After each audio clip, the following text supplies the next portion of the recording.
ഈ ജാതി ജാതി എന്ന് പറയുന്നൊരു സംഭവം പലരും പല കാര്യങ്ങൾക്കും ജാതി കാർഡുകൾ ഇറക്കുന്നത് നമ്മൾ കണ്ടിട്ടുണ്ട്. അതിനോട് യോജിക്കുന്നുണ്ടോ? ജാതീയത തെറ്റാണ്, സമുദായങ്ങളൊരു യാഥാർത്ഥ്യമാകാം. അതായത് ആ നിലപാടെന്ന് പറഞ്ഞാൽ വ്യത്യസ്ത ജാതികളാണ്. നമ്മുടെ നാട്ടിൽ നായർ സമൂഹം കേരളത്തിലെ പ്രബലമായ പ്രമുഖമായ ഒരു സമൂഹമാണ് നായർ സമൂഹം. ഏകദേശം 10 മുതൽ 12 മുതൽ ചില ആൾക്കാർ 14 എന്ന് പറയുന്നു.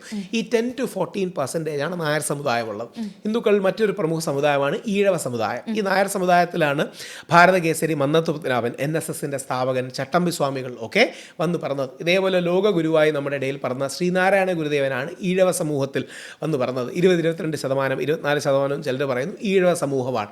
പിന്നെ നമുക്ക് പുലയ സമൂഹമുണ്ട്. മഹാത്മാഗാന്ധിക്കൊക്കെ വളരെ ആദരവ് തോന്നിയ മഹാത്മാഗാന്ധി പുലയ രാജാവെന്ന് വിളിച്ചതാണ് മഹാത്മാ അയ്യങ്കാളി. വില്ലുവണ്ടി യാത്രയൊക്കെ നടത്തി കേരളത്തിലെ മുന്നോട്ട് നയിച്ചതിൽ മഹാത്മാ അയ്യങ്കാളി എന്നാണ് നമ്മൾ വിളിക്കുന്നത്. അയ്യങ്കാളി അടക്കമുള്ളവർ. പറയ സമൂഹമുണ്ട്, ശുഭാനന്ദ ഗുരുദേവൻ. നമ്പൂതിരി സമൂഹമുണ്ട്. അതിൽ കമ്മ്യൂണിസ്റ്റുകാരായി മാറിയ വ്യക്തികളാണ് EM ശങ്കരൻ നമ്പൂതിരിപ്പാട്, നമ്മുടെ ആദ്യ മുഖ്യമന്ത്രി. അങ്ങനെ ഇപ്പം വിശ്വകർമ്മ സമൂഹമുണ്ട്. അങ്ങനെ വ്യത്യസ്ത ജാതി സമുദായങ്ങളുണ്ട്. ഈ സമുദായങ്ങൾ ഒരു റിയാലിറ്റിയാണ്. പക്ഷേ ജാതീയത, ഉച്ചനീചത്വം, ഇന്നയാൾ കൂടുതൽ, ഇന്നയാൾ കുറവ്, ഇന്നയാൾ നല്ലത്, ഇന്നയാൾ മോശം എന്ന് പറയുന്ന ആറ്റിറ്റ്യൂഡ് ശരിയല്ല. നമ്മുടെ പൂർവികരെല്ലാം നോക്കിയത് ഇവരെ വിളക്കി ചേർക്കാനാണ്. അങ്ങനെയാണ് ഇന്ന് ഏറ്റവും കൂടുതൽ ഹിന്ദു സമൂഹത്തിലുണ്ടെന്ന് പറയുന്ന സോക്കോൾഡ് ക്ലാഷ് ഈ നായർ ഈഴവ ക്ലാഷാണ്. അല്ലെങ്കിൽ നായർ ഈഴവരും അങ്ങോട്ടും ഇങ്ങോട്ടും യോജിക്കില്ല.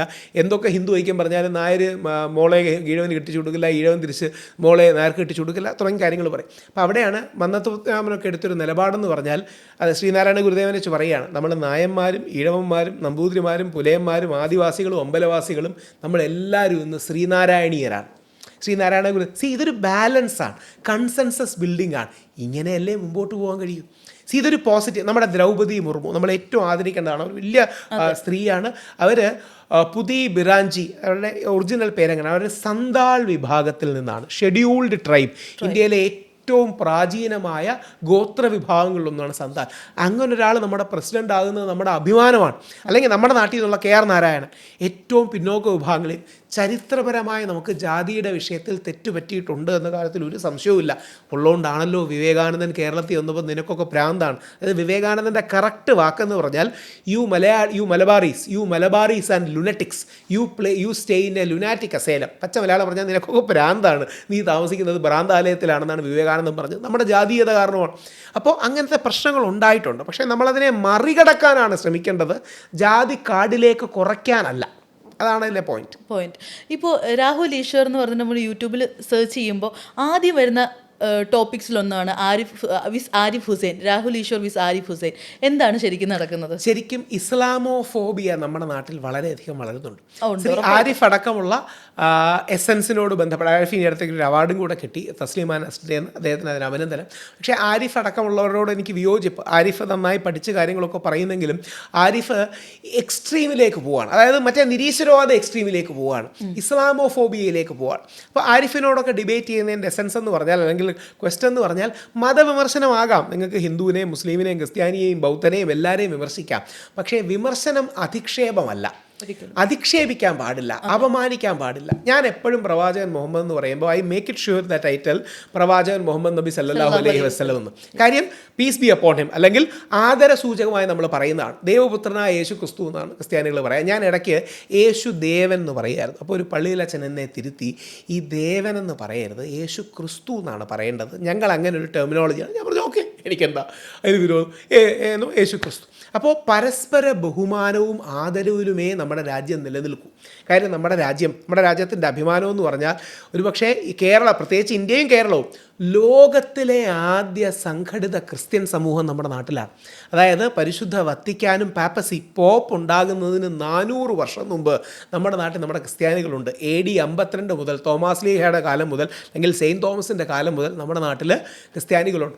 ലോകത്തിലെ തന്നെ 3ാമത്തെ പഴയ മുസ്ലിം പള്ളി, അതായത് പരിശുദ്ധ മക്കയ്ക്കും പരിശുദ്ധ മദീനയ്ക്ക് ശേഷമുള്ള ആദ്യ പള്ളികളിലൊന്നും നമ്മുടെ ചേരമൻ പള്ളിയാണ്. പോയിട്ടുണ്ടോയെന്നറിയില്ല, ഞാൻ ഇടയ്ക്കിടയ്ക്ക് അവിടെ പോകാറുണ്ട്. അവിടെയാണ് ഡോക്ടർ അബ്ദുൽ കലാം ഒക്കെ ഒന്ന് പ്രാർത്ഥിച്ചത്. അതായത് നമ്മുടെ രാജാവായിരുന്ന ചേര രാജാവ് മക്കത്ത് പോയി പ്രവാചകനെ കണ്ട് തിരിച്ചു വന്നു എന്നാണ് നമ്മുടെ ഐതിഹ്യവും വിശ്വാസവും.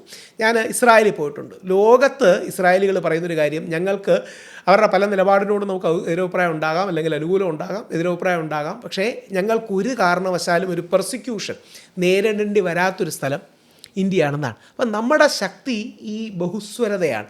ഇതിനെ സെലിബ്രേറ്റ് ചെയ്ത് പോകണമെങ്കിൽ പരസ്പര ബഹുമാനം വേണം. വിയോജിക്കുമ്പോഴും ബഹുമാനത്തോടെ വിയോജിക്കുക. Disagree with dignity, disagree without disrespect. അതാണ് ഡെമോക്രസി. അതുണ്ടെങ്കിലേ ഇന്ത്യ നിലനിൽക്കൂ. ഈ പറയുന്ന പോലെ ഇസ്ലാമോഫോബിയയും വൈഡ്ലി സ്പ്രെഡ് ആവുന്നുണ്ടെന്ന് തോന്നുന്നു അല്ലേ? കാരണം ചില കമന്റ് ബോക്സ് ഒക്കെ കാണുമ്പോഴത്തേക്ക് നമ്മുടെ നെയിം ഒന്ന് ഒരു മുസ്ലിം നാമധാരി ആണെങ്കിൽ പോലും വൈഡ്ലി അറ്റാക്ക് ചെയ്യപ്പെടുന്ന പോലെ പലപ്പോഴും തോന്നാറുണ്ട്. അല്ല, ചില ആൾക്കാർക്ക് ഇസ്ലാമോഫോബിയയ്ക്ക് ഒരു ഇൻ്റർനാഷണൽ മാർക്കറ്റ് ഉണ്ട്. ആ മാർക്കറ്റിലേക്ക് അവർ ടാപ്പ് ചെയ്യാൻ നോക്കുന്നതാണ്. അതായത് ഒരു ഫോബിയയും അങ്ങനെ ശരിയല്ല. ഇപ്പോൾ ഏതെങ്കിലും ഒരു ഇസ്ലാമിൻ്റെ നിലപാടിനെയോ ഹിന്ദുവിൻ്റെ നിലപാടിനെയോ ക്രിസ്ത്യാനിയുടെ നിലപാടിനെയോ ബൗദ്ധികമായി അനലൈസ് ചെയ്യുന്നത് നല്ലതാണ്. പക്ഷേ അതിൻ്റെ എസൻസ് മനസ്സിലാക്കാതെ, ഞാൻ തന്നെ അങ്ങനെ ആരിഫ് ഹുസൈനോട്, ലിയാഖത്ത് അലി, അദ്ദേഹം ഇസ്ലാമോഫോബിയ ഉണ്ടെന്ന് അംഗീകരിക്കുന്ന ഒരു ഇസ്ലാം ക്രിട്ടിക്കാണ്, അവരോടൊക്കെ സംവാദങ്ങളിൽ ഏർപ്പെട്ടിട്ടുണ്ട്. ചരിത്രത്തിൽ ഏതെങ്കിലും ഒരു പോയിൻ്റ് എടുത്ത് കുറേ കൂടെ നല്ല നിലപാട് ഇന്ന വിഷയത്തിൽ എടുക്കായിരുന്നു എന്ന് ബൗദ്ധികമായി വിമർശിക്കുന്നത് സ്വാഗതം ചെയ്യപ്പെടണം. അത് മതവിശ്വാസികളെല്ലാം സ്വാഗതം ചെയ്യുകയും ചെയ്യും.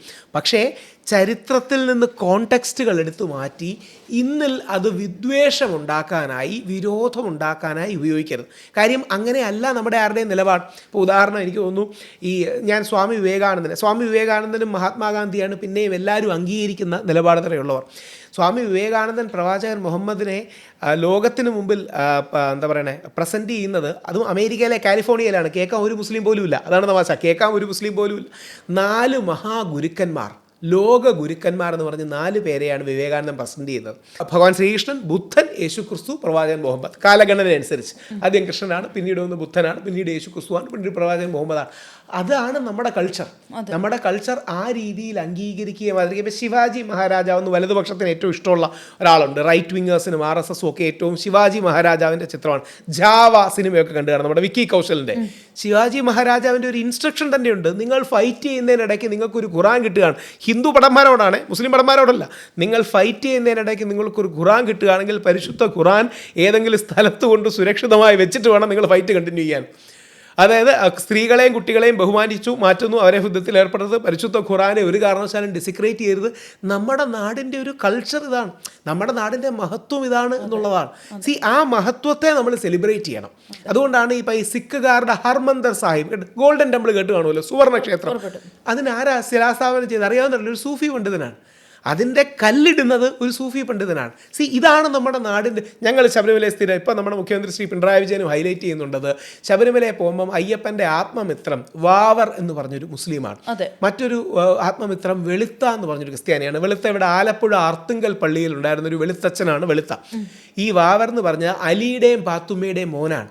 അയ്യപ്പൻ്റെ ഏറ്റവും നല്ല സുഹൃത്താണ്. ഇത് ആലങ്കാരികമൊന്നുമല്ല. ഇന്നും പോയ നോക്കുകയാണ്. നമ്മുടെ പ്രസിഡന്റ് കഴിഞ്ഞ ആഴ്ച വന്നപ്പോൾ ശ്രദ്ധിച്ചൊന്നല്ല, നമ്മുടെ പ്രസിഡന്റ് വന്നിരുന്നല്ലോ ശബരിമലയിൽ. വാവർ നടയിൽ പോയി തൊഴുതു, അയ്യപ്പനെ പോയി തൊഴുതു. അത് കാണിക്കുന്നത്, ഇത് പണ്ടത്തെ ആൾക്കാർ ഉണ്ടാക്കി വെച്ചിരിക്കുന്നത് ഇതെല്ലാം ഒരു സിന്തസിസ് ആണ്. സമവായം, സമന്വയം. നമ്മുടെ വിശ്വാസത്തിൽ 1 ഇഞ്ച് പോലും വെള്ളം ചേർക്കാതെ, നമ്മുടെ വിശ്വാസങ്ങളെ ബലികഴിക്കാതെ, ഡയല്യൂട്ട് ചെയ്യാതെ പരസ്പര യോജിപ്പിൻ്റെ മേഖലകൾ കണ്ടെത്താം. അതിൻ്റെ മൂവി വേൾഡിലെ ഏറ്റവും വലിയ എക്സാമ്പിളാണ് മമ്മൂട്ടി, മോഹൻലാൽ. അതായത് ആലോചിച്ച് നോക്കുക, എത്ര ഭംഗിയായിരുന്നു. ഇച്ചാക്കയ്ക്ക് വേണ്ടി ഞാൻ ശബരിമലയിൽ വിശാഖം നാളെ മറന്നുപോയി, മമ്മൂട്ടിക്ക് വേണ്ടി മോഹൻലാൽ അവിടെ പോയി മോഹൻലാലിൻ്റെ വിശ്വാസപ്രകാരം പ്രാർത്ഥന ചെയ്യുന്നു. അതും വിവാദമായി. ഇത് എന്തിനും നെഗറ്റീവ് കണ്ടെത്തുന്ന ആൾക്കാരുണ്ട്. ഒന്ന് ആലോചിച്ച് നോക്കുക, അതിനേക്കാൾ മനോഹരമായി നമുക്ക് എന്ത് കാണാൻ കഴിയും? മമ്മൂട്ടിക്കെന്ന് ചില അസുഖങ്ങളുണ്ടെന്ന് പറയപ്പെടുന്നു. അദ്ദേഹം പെട്ടെന്ന് തിരിച്ചു വന്നതായിട്ടാണ് ഇപ്പം നമ്മൾ അറിയുന്നത്. മമ്മൂട്ടി, മോഹൻലാൽ. ഇനി മമ്മൂട്ടിയെ മോഹൻലാലിനെ വെച്ച് ചില ആൾക്കാർ വർഗീയ കാർഡ് കളിക്കാറുണ്ട്, ഒരുപാട് പേര്. മോഹൻലാൽ സാർ മമ്മൂട്ടിയെ ഇച്ചാക്ക എന്നാണ് വിളിക്കുന്നത്. 2 പേരെ ഞാൻ ഇൻ്റർവ്യൂ ചെയ്തിട്ടുണ്ട്. അതുകൊണ്ട് ഇവർക്ക് വലിയൊരു കെമിസ്ട്രി ഉണ്ട്. ഇതാണ് കേരളം. അത് പണ്ട് നസീർ സത്യൻ എന്ന് പറയും, ഇനി വേറെ അടുത്ത കാലത്ത് വേറെ ആരെങ്കിലും ഒരു പൃഥ്വിരാജ് ഫഹദ് ഫാസിൽ എന്ന് പറയും, അല്ലെങ്കിൽ പൃഥ്വിരാജ് ദുൽഖർ എന്ന് പറയും. അപ്പോൾ ഈ ഒരുമയാണ് അതാണ് ലൂസിഫർ സിനിമയിലൊക്കെ കാണിക്കുന്ന ഒരുമയും ഐക്യവുമാണ് അതിൻ്റെ ക്രക്സ്. അതെ. ഇപ്പോൾ നേരത്തെ നമ്മൾ മഹാത്മാഗാന്ധിയുടെ പേരും പറഞ്ഞു പോയിട്ടുണ്ടായിരുന്നു. ഈ റീസെന്റ് ഡേയ്സ് ആയിട്ട് ഗാന്ധിക്കെതിരെയും വലിയ പോസ്റ്റുകൾ. മഹാത്മാഗാന്ധിയെ കൊന്നത് ഈ തീവ്ര ഹിന്ദുത്വവാദികളാണ്. ഈ ഗോഡ്സെ എന്ന് പറയുന്ന തീവ്ര ഹിന്ദുത്വവാദിയാണ് കൊന്നത്. എന്തിൻ്റെയും തീവ്രതയാണ് പ്രശ്നം. അതായത് തീവ്ര ഇസ്ലാമിസ്റ്റ് പ്രശ്നമാണ്, തീവ്ര ക്രിസ്ത്യൻ പ്രശ്നമാണ്, തീവ്ര ഹിന്ദുത്വവാദി പ്രശ്നമാണ്, തീവ്ര നക്സൽ പ്രശ്നമാണ്. See any idea taken to its extreme will always be a issue. മോഡറേഷനാണ് നമുക്ക് വേണ്ടത്, സമവായമാണ് വേണ്ടത്. നമ്മുടെ പ്രധാനമന്ത്രി ശ്രീ നരേന്ദ്രമോദിയും RSSൻ്റെ സർസംഘചാലക് മോഹൻ ഭഗവത്ജിയും ഒക്കെ അതുകൊണ്ടാണ് ഇടയ്ക്കിടയ്ക്ക് പറയുന്നത് ഗാന്ധി മാർഗം വേണം, ഗാന്ധി മാർഗം വേണമെന്ന്. എന്ന് പറഞ്ഞാൽ നമ്മളെല്ലാവരും എല്ലാ വിഷയത്തിലും യോജിക്കുകയൊന്നുമില്ല, യോജിക്കണ്ട. പക്ഷേ നമ്മുടെ വീട്ടുകാരോട് നമ്മൾ എല്ലാ വിഷയത്തിലും യോജിക്കുന്നുണ്ടോ? പല വിഷയങ്ങളിലും വിയോജിപ്പുണ്ടല്ലോ. പക്ഷേ ഈ വിയോജിപ്പുകൾ വിരോധമായി മാറരുത്, വിയോജിപ്പുകൾ വൈവിധ്യമായി നിൽക്കണം, വിരോധമായി മാറരുത്. ഇതൊരു മഴവില്ലഴകിൽ നമുക്ക് ക്രോഡീകരിക്കാൻ കഴിയണം. അതാണ് ഡെമോക്രസി. അതെ.